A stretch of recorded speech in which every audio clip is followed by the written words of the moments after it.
Yeah, since we're homesteaders, you know, we aren't spending money on building all of this stuff.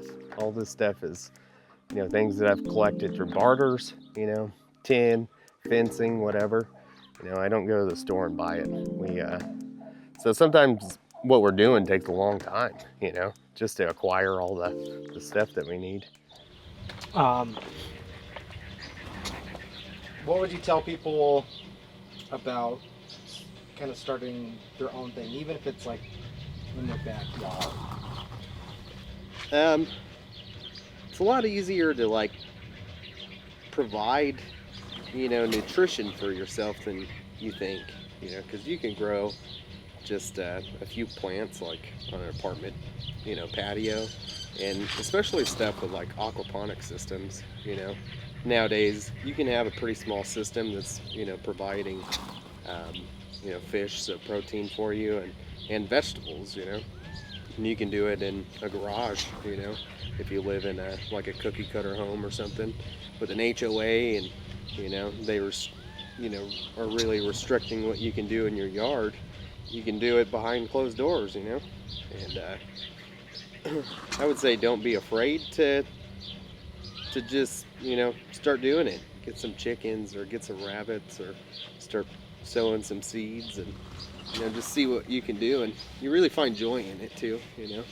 That's one of my favorite things about getting up in the morning is, you know, I start my day by letting the dog out and then getting a cup of coffee, and then I go into the greenhouse and I water, and you know, I pull weeds and prune and stuff like that, and it's like, it's a really grounding thing to do every morning, you know, and I'm really thankful for it, and I feel like it just starts my day off, you know, in a good way, even if I'm going to do something else for the day, you know. It's a good routine. The pigs were in this area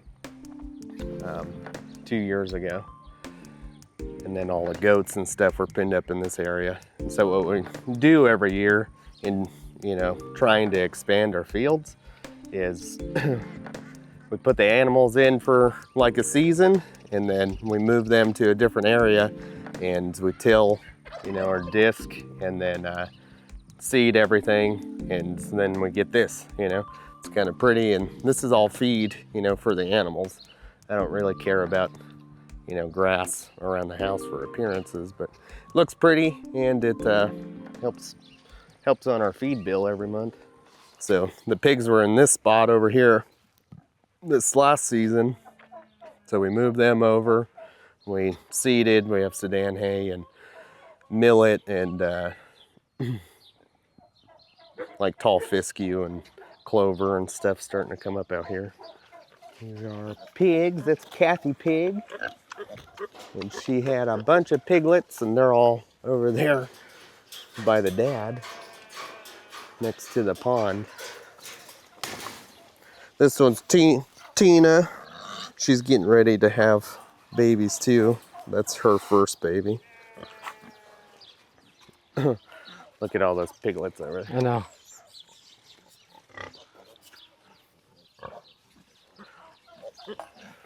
So I built that pond.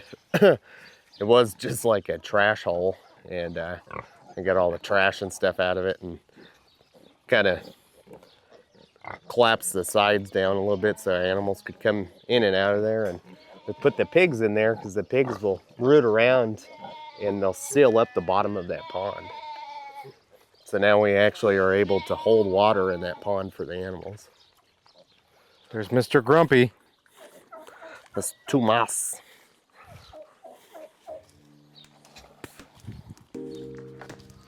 Our turkey hen, she hatched about 9 turkeys, and 2 of them survived. He came over and stomped all the other ones, like while they were in her nest, the little shit. He was pretty close to eating him. These are our ducks.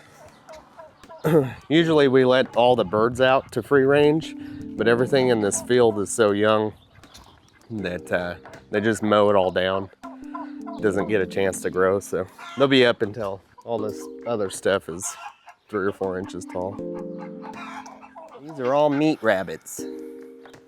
They're little cuties. The girls don't like to eat it because they're too cute. But it seems like the cuter the animal is, the better that it tastes. They have a little burrow right there that they all will go down into. So you look out here in the middle of the day and there's no rabbits in here. But when it's nice out, and we grow the alfalfa and different stuff like that, so the kids are in charge of that, and they come out and they clip it every morning and every evening and give it to them all fresh. So they eat really good. Oh, yeah, you like that grass. Well, that's pretty much it for the tour, I think. There's animals on that side. That's where all the sheep and goats and stuff are. They have 5 acres that they can roam, which is really nice because we don't have to do any hoof trimming or anything. And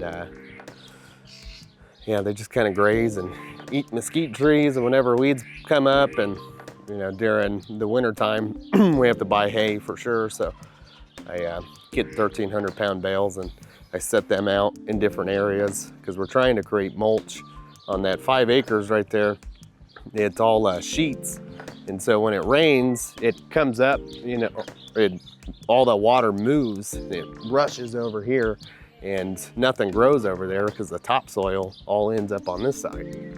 So we're trying to slow down all that water, and the more you can get to soak in, the better, but you need vegetation. Like this soil over here is gonna retain water, and that is not,